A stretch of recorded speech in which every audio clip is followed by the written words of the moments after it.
Assalamualaikum warahmatullahi wabarakatuh. Selamat siang Bapak dosen pengampu, Bapak Dudi Duta Akbar, SEMM, dan teman-teman sekalian. Kami dari kelompok 2, program studi manajemen akan mempresentasikan hasil analisis kami. Presentasi kami berjudul Analisis Penerapan Standar Pengendalian Kualitas Waktu Pengiriman untuk Layanan Reguler Studi Kasus pada Kantor Cabang Utama JNE. Makalah ini kami susun untuk memenuhi tugas mata kuliah dasar manajemen dan bisnis. Kami adalah kelompok 2 terdiri dari saya, Syakira Herald, dan rekan-rekan saya, Alia Salma Kamila, Suci Ramadhani Islami, Nazwa Putri Nabila, dan Ninda Ulia Rahma. Lalu pada slide selanjutnya yaitu ada daftar isi yang terdiri dari latar belakang, rumusan masalah, tujuan penulisan, metode penelitian, model penelitian, lokasi dan waktu penelitian, lalu ada teknik pengumpulan data, standar dan indikator kinerja utama atau KPI, hasil penelitian, perhitungan OTD dan gap, lalu ada analisis kesenjangan, atau gap analisis, lalu ada pembahasan identifikasi penyebab keterlambatan, lalu ada analisis akar masalah menggunakan fishbone diagram, lalu selanjutnya ada ringkasan penyebab utama, lalu ada pembahasan rencana tindakan, dan yang terakhir ada kesimpulan. Lalu selanjutnya ada latar belakang, yaitu sektor logistik dan layanan pengiriman memainkan peran krusial dalam mendukung ekosistem ekonomi digital di Indonesia, sehingga kemampuan perusahaan seperti JNE untuk memenuhi waktu pengiriman menjadi salah satu keunggulan kompetitif yang paling signifikan. Layanan reguler yang memiliki volume pengiriman tertinggi memerlukan efisiensi yang sangat besar, terutama di kantor cabang utama yang berperan sebagai pusat penyortiran dan transit. Ketepatan waktu sangat berpengaruh terhadap kualitas layanan karena keterlambatan dapat merusak citra perusahaan, menyebabkan klaim, serta meningkatkan biaya untuk menangani keluhan.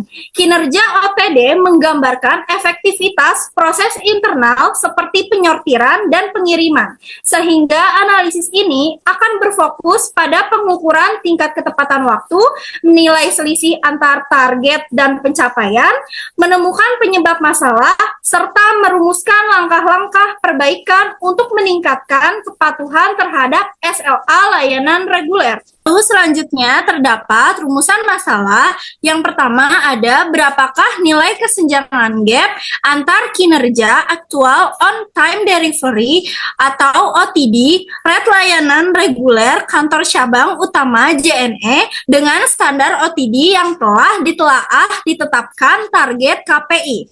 Yang kedua ada apa sajakah akar masalah utama yang menyebabkan terjadinya kesenjangan kinerja atau keterlambatan pengiriman pada proses operasional kantor cabang utama JNE.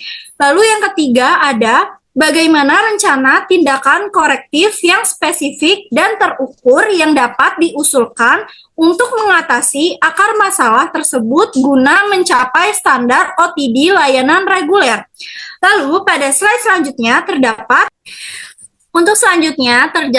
tujuan penulisan, yaitu menganalisis dan mengukur besarnya kesenjangan gap antar kinerja aktual on time delivery atau OTD rate layanan reguler kantor cabang utama JNE dengan standar OTD yang telah ditetapkan. Lalu ada mengidentifikasi akar masalah utama yang menjadi faktor penyebab terjadinya kesenjangan kinerja atau keterlambatan pengiriman pada proses operasional kantor cabang utama JNE. Lalu selanjutnya ada merumuskan rencana tindakan korektif yang spesifik, terukur, dan terintegrasi yang dapat diimplementasikan untuk mengatasi akar masalah tersebut guna mencapai target standar OTD layanan reguler. Lalu untuk selanjutnya akan dibacakan oleh rekan saya, Suci Ramadhani Islami. Baik, terima kasih. Selanjutnya saya akan menjelaskan metode penelitian. Ini menggunakan metode deskriptif kualitatif untuk menjelaskan bagaimana JNE mengendalikan kualitas waktu pengiriman layanan reguler. Fokusnya pada pengukuran kinerja on-time delivery atau OTD menggunakan data tanggal kirim, tanggal terima, dan tanggal data status ketepan waktu.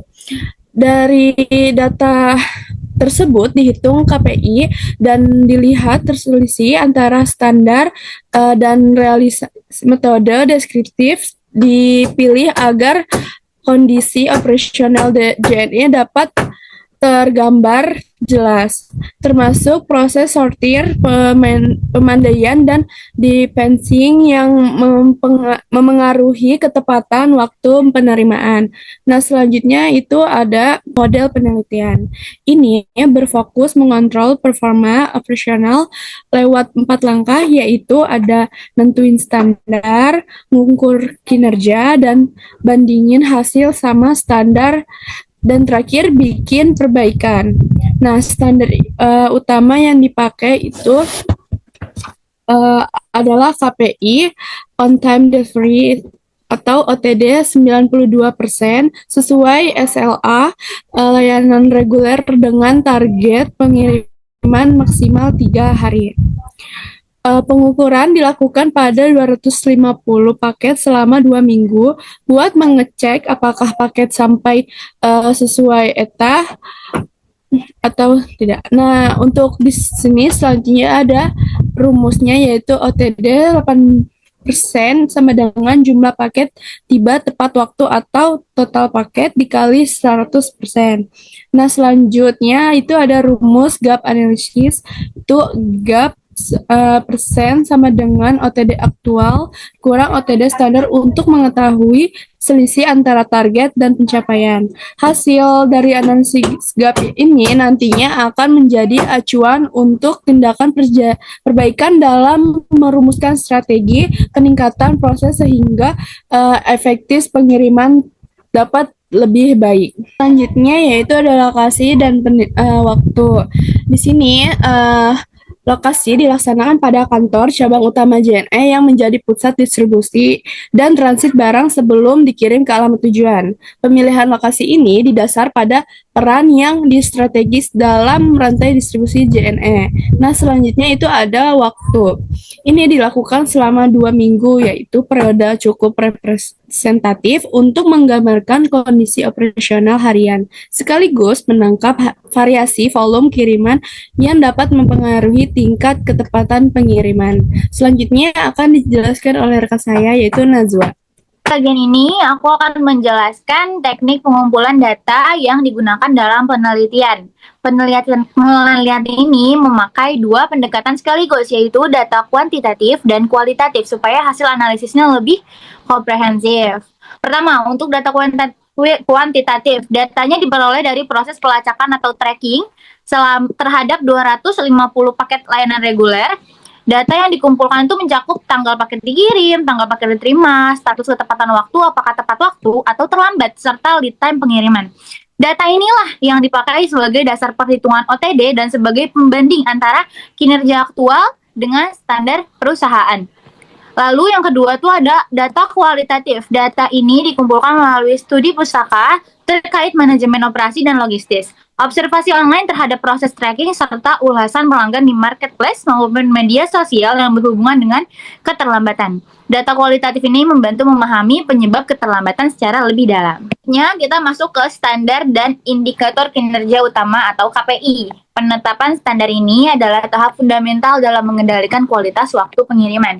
Di JNE, standar yang digunakan untuk layanan reguler mengacu pada SLA resmi perusahaan.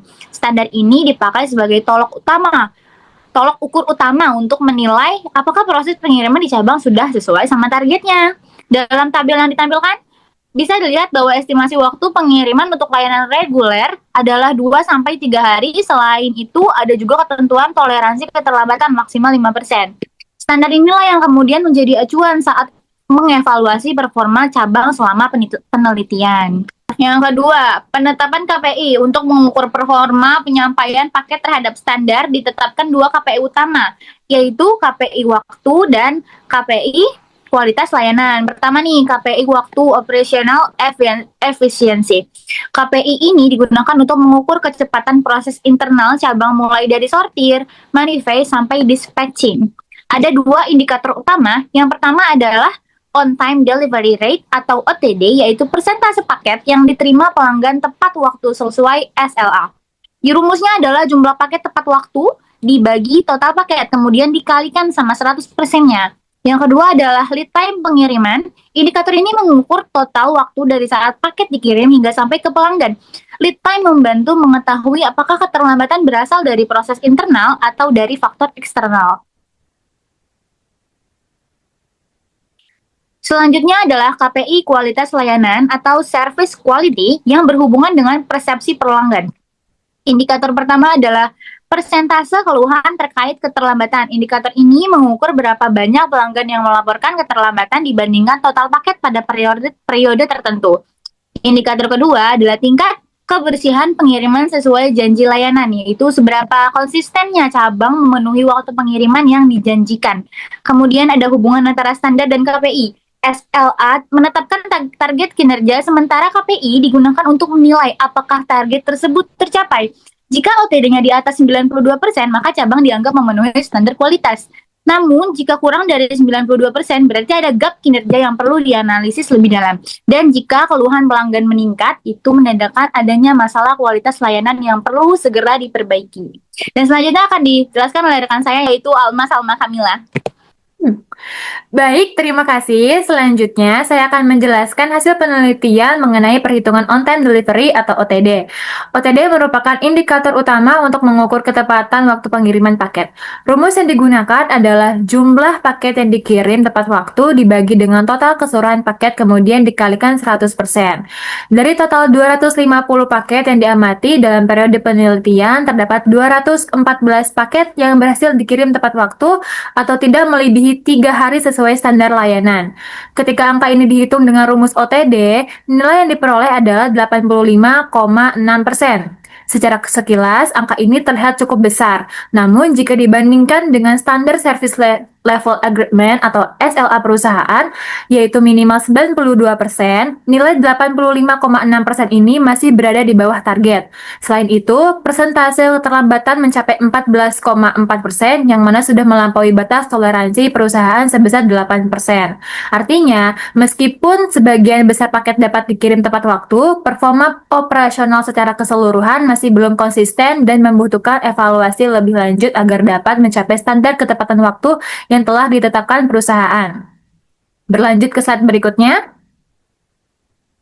Pada slide selanjutnya, saya membahas lebih dalam mengenai identifikasi penyebab keterlambatan dan analisis akar masalah menggunakan diagram fishbone.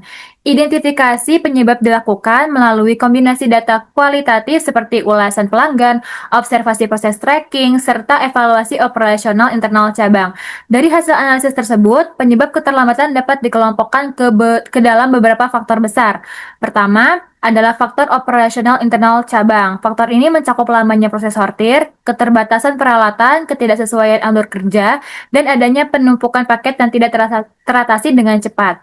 Proses yang tidak efisien di dalam cabang dapat menyebabkan paket terlambat masuk ke tahap pengiriman berikutnya. Kedua adalah faktor transportasi dan rute distribusi.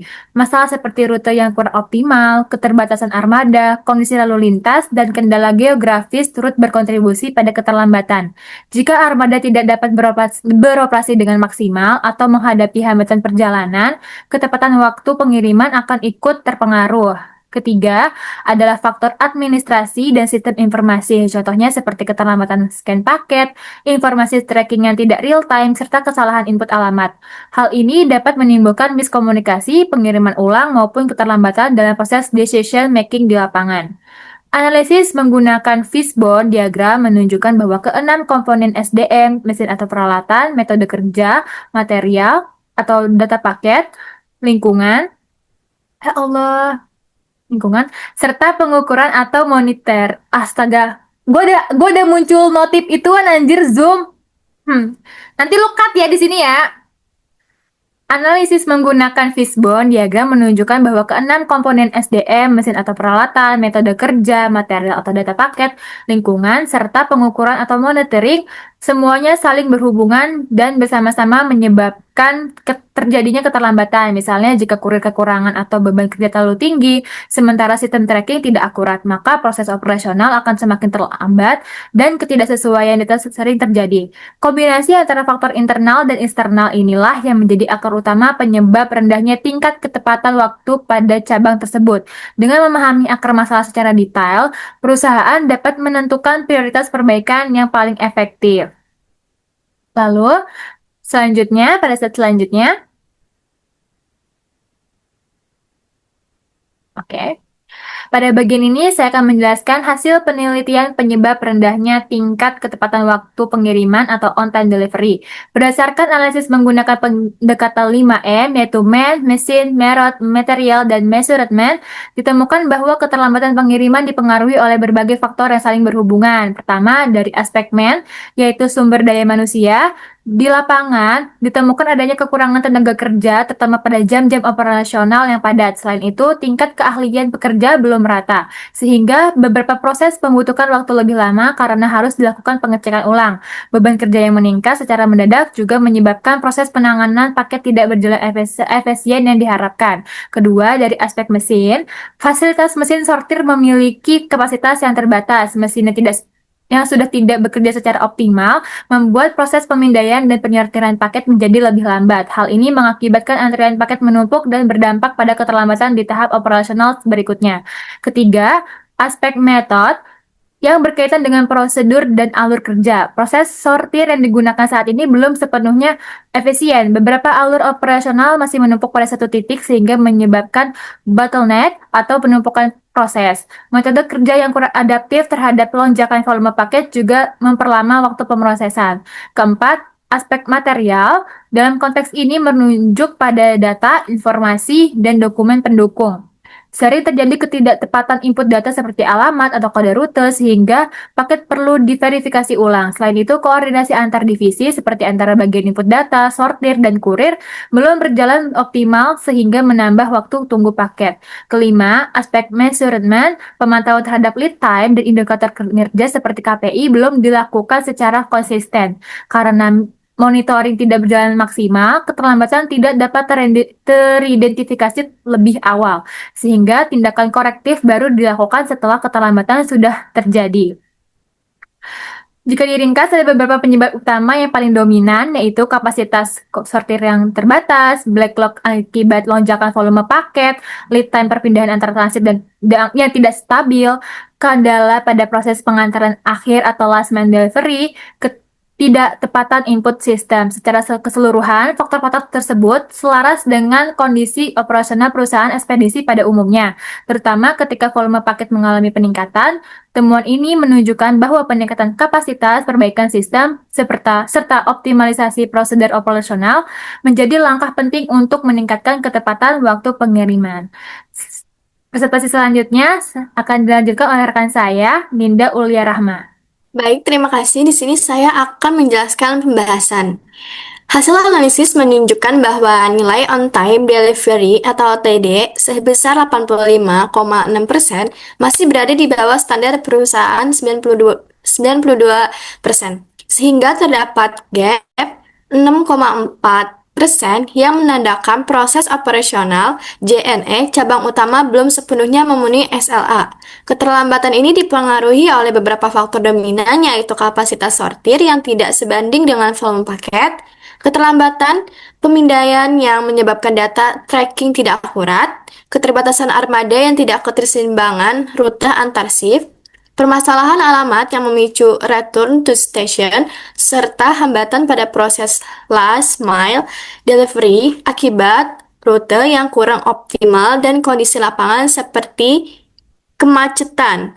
Secara keseluruhan, keterlambatan merupakan hasil kombinasi dari aspek operasional internal, kapasitas fasilitas, ketepatan input sistem, dan efektivitas pengelolaan armada, sehingga diperlukan tindakan korektif yang menyasar seluruh titik kritis dalam alur pengiriman. Selanjutnya di sini saya akan menjelaskan rencana tindakan disusun sebagai bentuk respon terhadap hasil analisis kesenjangan gap yang menunjukkan bahwa kinerja pengiriman OTD kantor cabang utama JNE berada di bawah standar SLA perusahaan. Oleh karena itu, diperlukan langkah korektif yang terstruktur untuk memastikan peningkatan efektivitas operasional. Penyusunan rencana tindakan ini mengacu pada pendekatan PDCA, Plan, Do, Check, Act, agar perbaikan berlangsung sistematis, berkelanjutan, dan dapat diukur. Yang pertama, optimalisasi proses sortir dan penambahan kapasitas kerja. Yang kedua, perbaikan sistem tracking dan pemindahan. Yang ketiga, efisiensi armada dan penyeimbangan beban distribusi. Yang keempat, perbaikan manajemen data dan validasi alamat. Yang terakhir, ada evaluasi kinerja dan monitoring berkelanjutan. Oke, selanjutnya ada saran. Untuk meningkatkan kualitas layanan, perusahaan perlu memperkuat kapasitas sortir, memastikan pemandaian dilakukan konsisten sesuai SOP, serta mengoptimalkan armada dan rute dengan monitoring real-time. Verifikasi alamat otomatis juga di... Sumpah, mobil. Oke, untuk selanjutnya di sini ada saran.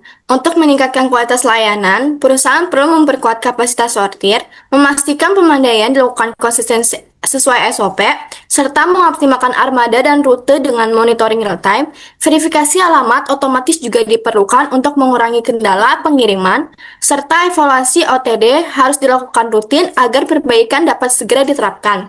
Penelitian ke depan disarankan menggunakan periode data lebih panjang dan melibatkan lebih banyak cabang agar hasil lebih komprehensif. Baik, sekian presentasi dari kelompok kami. Kurang lebihnya mohon maaf. Wassalamualaikum warahmatullahi wabarakatuh.